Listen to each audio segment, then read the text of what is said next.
재테크의 새로운 패러다임, 톡스타 오픈.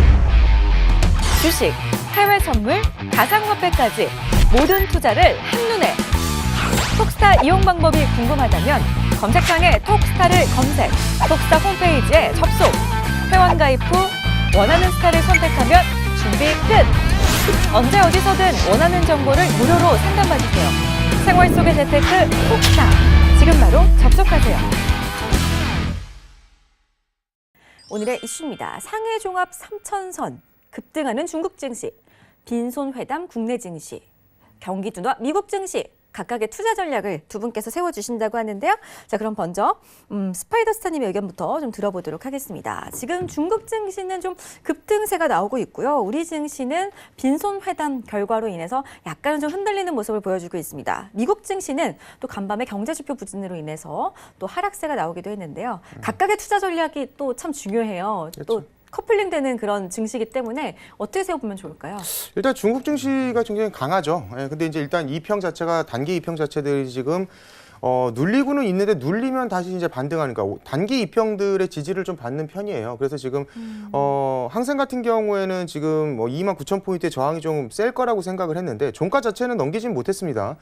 지금 29,255포인트까지 지금 올라갔다가 지금 28,880포인트를 찍고 있는데 단기적으로 이제 고가놀이를 좀 하고 있는 것 같아요. 그래서 이제 뭐 저희가 용어 중에 고가놀이가 고가놀이다 이렇게 얘기를 하는데 크게 빠지지 않으면서 크게 올라가지 않는 옆으로 이제 행보하는 추세를 좀 그리고 있는데 3월 달에 저는 저번 주에도 나와서 말씀드렸지 주가를 상방 쪽으로 보고 있다고 말씀을 드렸는데 이번에 이제 남북 북미 지금 정상회담 결렬되면서 사실적으로 국내 지수는 약간 우려감 때문에 좀 많이 빠진 반면에 아직 나스닥이나 아니면 항생 지수는 아직 위쪽으로 상방 쪽으로 좀 아직 올라가려고 하는 힘이 강해요. 그래서 지금 사실 뭐 나스닥 지수도 사실 이번 연도에 제가 그렇게 좋게 보는 편은 아닌데 문제는 이제 한번 그렇게 상승 추세를 타고 올라갈 때 나스닥 지수가 원체 강하게 올라가다 보니까 지금 뭐 눌림목 그러니까 매도 타이밍이 아니냐라고 생각하는데 저는 아직 아닌 것 같아요. 항생 지수도 지금 눌림목 자체가 단기 이평 자체도 지금 하회하지 않고 종가 자체를 계속 살리고 있기 때문에 빠졌다 하더라도 이평 자체 11이평의 지지를 자꾸 받고 올라가고 있어서 마찬가지로 나스닥 지수도 마찬가지인 것 같아요. 지금 나스닥 지수 같은 경우에도 지금 힘이 그렇게 약하지가 않습니다. 직전 고점을 넘기려고 계속 지금 고가놀이를 좀 하고 있는데 일봉 자체의 캔들 자체는 되게 조그만 편이긴 한데 직전 고점을 계속 저항을 막고 있는 지금 7,200포인트의 어떤 저항선을 좀 돌파를 좀 하려고는 하고 있는데 눌림목이 좀 와야 된다고 생각하는데 21이평조차도 내려오지 않고 단기 이평의 5일이평과 11이평의 지지를 좀 받고 있는 상황이라 굉장히 강하죠. 그리고 국내 코스피 주가 종합주가 지수도 마찬가지로 나스닥이나 항생에 맞춰서 올라갔어야 되는데 이번에 뭐 북미 정상회담이 결렬되면서 약간 우려감에 의해서 좀 빠지는 것 같긴 한데 약간 좀 디커플링 현상이 좀 발생을 좀 하고 있어요. 하지만 제가 봤을 때는 지금 나스닥이나 항생을 매수로 따라가기에는 조금 부담스러운 자리기도 맞아요. 그러니까 차라리 이럴 때 저번 주부터 계속 말씀드리는 게 확 눌렸다가 한번 좀 이렇게 눌려주고 어느 정도 지금 상승폭 자체가 여기서 올라간 거거든요. 거의 지금 5,820포인트 찍고 나서 계속 지금 상승하는데 7,200포인트까지 단기간에 올라갔습니다. 그래서 최소 3분의 1 지점까지 뭐 7,000포인트까지라도 좀 밀려주거나 아니면 뭐 좀 세게 눌려서 6,800포인트까지 눌려서서 61이평까지만 내려온다라고 한다면 이게 매수의 적기라고 좀 판단이 되고 기술적 분석으로 따진다 하더라도 지금 어떤 저항, 그러니까 추세, 하락 추세 저항을 뚫었어요. 그러면 눌림이 한 번만 와준다라고 한다면 예쁜 채널을 그리면서 상방 쪽으로 좀 가지 않겠나라고 좀 판단을 하는데 일단 기본적으로 나스닥 지수는 아직까지는 뭐 매도 타이밍은 좀 아닌 것 같아요. 그러니까 지금 상태에서 좀 너무 많이 올라왔으니까 눌림 한번 주겠지 않냐라고 생각해서 매도를 들어가면 약간 좀 크게 물릴 수 있는 자리도 있기 때문에 여기서 직전 고점을 넘어가 버리면 단기적으로 7,250포인트까지 단번에 상승을 할 수 있는 부분이라서 일단은 뭐 해외 지수, 뭐 항생이라든가 나스닥 지수는 아직 매도를 좀 이렇게 과감하게 들어가는 포지션은 좀 아닌 것 같고 좀 관망 자세 좀 지켜보시고 이따가 또 말씀을 드릴 건데 국내 지금 코스피 지수 같은 경우에는 제가 봤을 때는 선물 지수 같은 경우에는 274포인트를 제가 보고 있는데 이게 저번 주에 제가 그림을 그려놨던 걸 그대로 오늘 지금 보여드리는 거거든요. 그러니까 저번 주에 제가 이 차트를 끄면서 이게 안 없어졌어요. 그러니까 제가 저번에 말씀드렸듯이 이렇게 올라갔다가 한번 눌릴 수 있다라고 말씀을 드렸고 이게 저번 주에 제가 그림을 그려드린 거예요. 녹화 방송 보시면 알겠지만. 네. 그래서 일단 눌렸습니다. 지금 선물 지수가 지금 켜져 있는데 제가 코스피 지수 잠깐 좀 차트를 업종 차트를 좀 열어드려서 볼게요. 네. 자, 여기다가 이것도 마찬가지로 저번 주 그림을 그대로 놔둔 건데 저항선을 뚫었습니다만 아직까지는 지금 눌림목이죠. 그래서 제가 봤을 때는 지금 단기적으로 빠지면 어디까지냐면 저번 주에 말씀드렸던 자리가 2134포인트. 여기가 키스마크 지지 자리거든요. 그러니까 여기까지는 빠질 수 있다고 봐요. 여기가 내려오면 제가 봤을 때는 기술적 반등이 다시 오면서 좀 강하게 상승 추세로 좀 들어갈 수 있을 것 같고 여기에 내려온다라고 한다면은 뭐 저희가 삼성전자나 아니면 뭐 SK하이닉스나 좀 우량 종목들을 좀 담아볼 수 있을 것 같아요.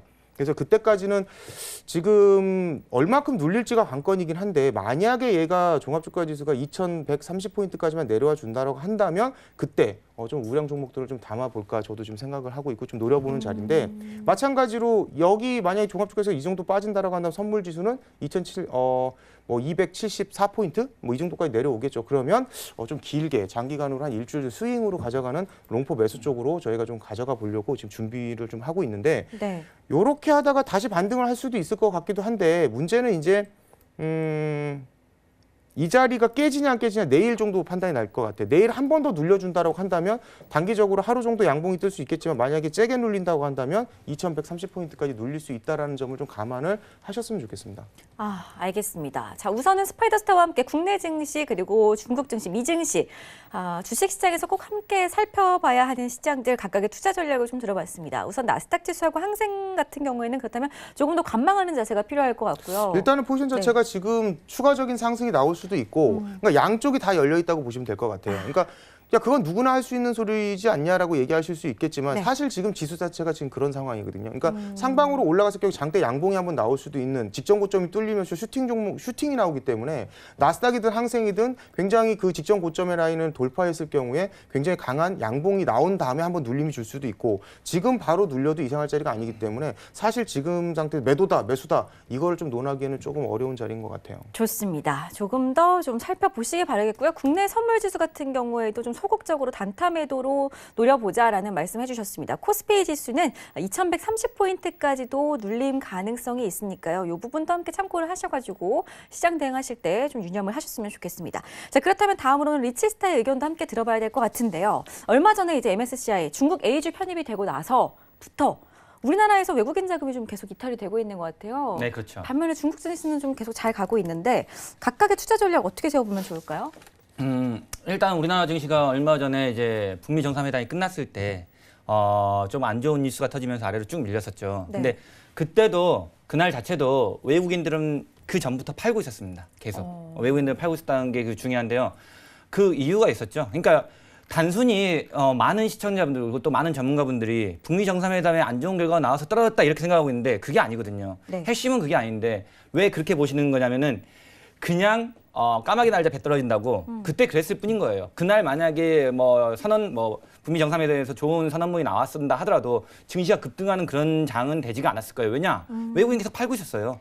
외국인이 현선물 계속 팔고 있는 와중에 그냥 중국 증시도 좋고 그리고 나스닥 선물, S&P 선물도 좋기 때문에 같이 따라서 올라간 것뿐이거든요. 네. 결국에 그날 장이 하락했던 거는 그 북미 정상회담이 안 좋게 끝난 거는 그냥 단지 하나의 이유에 불과할 뿐이고 원론적인 이유가 있죠. 원론적인 이유는 결국에 MSCI의 비중 중국 A 종목을 이제 비중을 확대한다는 네. 그런 문제들이 굉장히 큽니다. 한마디로 이제 중국 A 증시를 이제 MSCI에 좀 편입을 좀 비중을 확대하겠다 그런 게 이제 핵심 관건이거든요. 네. 어떤 말이냐? MSCI 자체가 뭐냐면 이제 모건 스탠리 이제 캐피털 인터내셔널이라고 하는데요. 네. 이게 뭐냐면은 전 세계 펀드 투자자들 그리고 헤지사들 그리고 투자은행 그리고 상호펀드들이 가장 많이 이용하는 그 지수라고 보시면 돼요. 그게 두 가지 지수가 있는데 그게 MSCI하고 FTSE라고 있습니다. FTSE라고 파이낸셜 타임스 스톡 인스체인지라고 하는데 이 두 가지의 지수를 가장 많이 전 세계 투자자들 그리고 심지어 국가 단체들도 이 지수를 참고를 합니다. 네. 근데 이 지수에서 두 가지의 지수가 있어요. 그러니까 여기 MSCI에는 그러니까 일단은 가장 많이 참고하는 지수 중에 하나가 MSCI하고 FTSE인데 네. 그 중에서 이제 우리나라도 이제 MSCI에 편입이 돼 있거든요. MSCI에 편입이 돼 있는데 우리나라는 이제 MSCI에 편입돼 있으면서 그 MSCI 안에도 두 가지의 분류 나옵니다. 그러니까 신흥지수가 있고 그리고 또 이제 선진지수가 있는데요. 중국하고 우리나라 같은 경우는 이제 같은 신흥지수에 포함이 돼 있거든요. 같은 신흥지수에 포함이 돼 있는데 중국 같은 경우가 이제 신흥지수 비중을 늘리게 돼버리면 비중을 이제 20%까지 확대한다고 그랬거든요. 네. 그렇다면 결국에 반대적인 우리나라 편입률이 줄어들게 된다는 거죠. 그렇죠. 그렇다면 우리나라 편입률이 줄어들면 어떤 현상이 일어나면 외국인의 자금이 이탈이 되게 됩니다. 네. 그러니까 사람들이 MSCI의 중국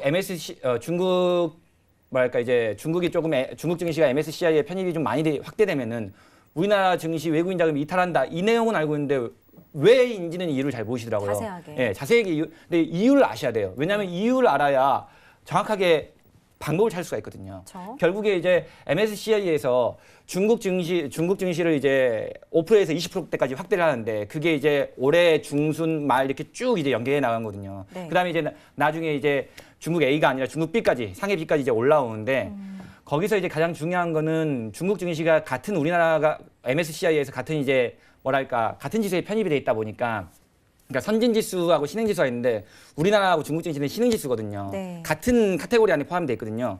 어디 한 군데를 비중을 늘리게 되면 어디 한 군데는 비중을 줄어들 수밖에 없어요. 우리나라뿐만이 아니에요. 다른 신흥지수들 다 비중 줄어드는 거거든요.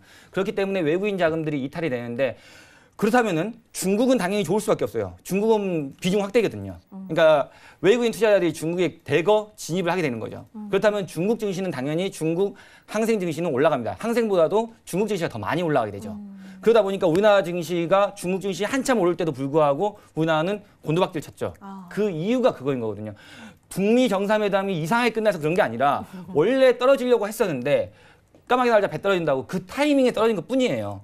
그게 이유인 건데 사람들이 잘못 이해를 하고 계시더라고요. 결국에는 벤치마크 지수인 MSCI하고 FTSE 이 지수들에서 세계에서 가장 많이 보는 지수 두 가지 지수 중에 하나인데 거기서 우리나라 편입 비중이 줄어들게 되면 당연히 외국인 자금이 이탈을 하죠. 그렇게 된다면은 당연히 우리나라에서 가장 많은 비중을 찾아오는 외국인들이 이탈이 되게 된다면은 결국에 시장의 주도권을 가지고 있는 외국인들이 빠져나가게 되면 당연히 지수는 떨어질 수밖에 없죠. 그렇게 되면 결국에 기관이 조금 방어적인 모습을 나서고 있으면서 현물을 좀 매수하고 있는데 기관의 힘이 딸립니다. 솔직히 기관의 힘이 딸리고 더군다나 이제 외인들 같은 경우는 지금 선물은 뭐 가끔 가다가 한 3일에 한 번 정도는 뭐 매수를 나서는 경우도 있지만 거의 대부분 선물도 매도 그리고 현물도 매도 현선물 다 매도를 치고 있거든요. 그러다 보니까 아무래도 증시가 빠질 수밖에 없죠. 그래서 저희 같은 경우는 지난주부터 계속 매도 포지션만 노렸는데 그 이유 중에 하나가 이런 이유였고요. 그리고 이제 뭐 이렇게 보시면 될 것 같아요. 미 증시나 뭐 중국 증시는 더 올라갈 수도 있습니다. 차트를 한번 좀 보면서 설명드릴게요. 자, 중국 증시부터 한번 설명을 드리면은 중국 증시 같은 경우는 네. 자, 여기 보시면 알겠지만은 저항선을 조금 돌파해가지고 올라와 있는 모습이에요. 보시면 알겠지만 지금 이 차트를 길게 늘려보면은 저항선을 지금 돌파했거든요. 저항선을 돌파했는데 문제는 이제 여기서 치고 올라가야지 중국 증시는 한 번 더 상승할 수 있는데 이 위에 이제 두 구간의 추세 저항선이 있습니다. 그러니까 한마디로 마디가 저항선이 있는데요. 3097의 저항선과 3219의 저항선이 있거든요. 상해 종합이거든요.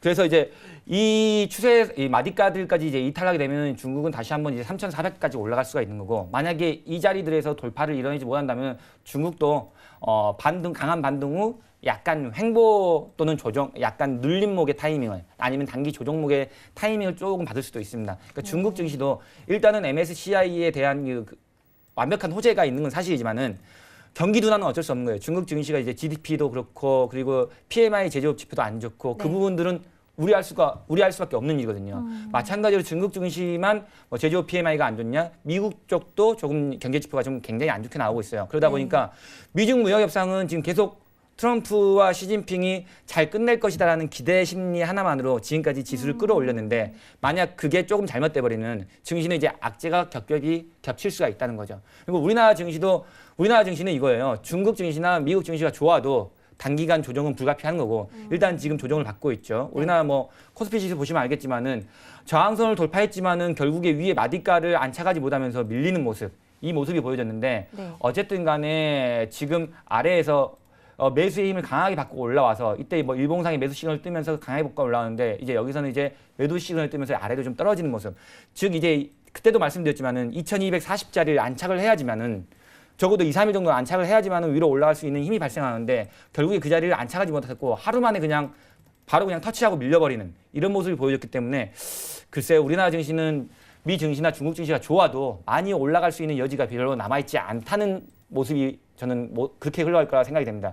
그래서 계속적으로 2220선에서는 주식의 주가 지수 추정형 종목들은 비중을 줄이시는 게 맞다고 생각되고 그리고 오히려 저희 같은 경우는 2222에서는 인버스를 들어왔거든요. 하락에 베팅을 했거든요. 그러다 보니까 종목으로도 살 수 있죠. 그래서 이제 인버스에도 베팅을 했고 이러다 보니까 제가 봤을 때는 일단은 우리나라 증시는 조금 약간 좀 보수적으로 접근하는 게 맞지 않냐. 그러니까 조금 많이 떨어질 수도 있겠구나. 눌림이 조금 더 강하게 들어올 수도 있겠구나.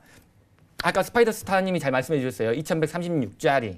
이 자리가 부딪히는 자리이기 때문에 이 자리에서 지지가 나온다면은 약간 반등이 나올 수도 있지만 제가 봤을 때는 이 자리 지지가 살짝 나왔다가 며칠 안에 다시 무너뜨리고 내려갈 수도 있다. 그러니까 이번 레인지는 좀 더 길게 이루어질 수가 있다라고도 생각이 돼요. 왜냐하면은 외국인의 자금이 많이 이탈돼 있기 때문에 외국인의 포지션 자체가 2136에서 과연 들어올 수 있을까가 저는 의문이거든요. 그러다 보니까 MSCI를 무시하면 안 되거든요. 이 부분이 굉장히 시장에 대해서는 참여율이 굉장히 크기 때문에 제가 봤을 때는 글로벌 증시가 좋아도 국내 증시는 힘이 그렇게 강하지 않을 것 같다. 그리고 글로벌 증시가 안 좋으면 국내 증시는 더 안 좋다.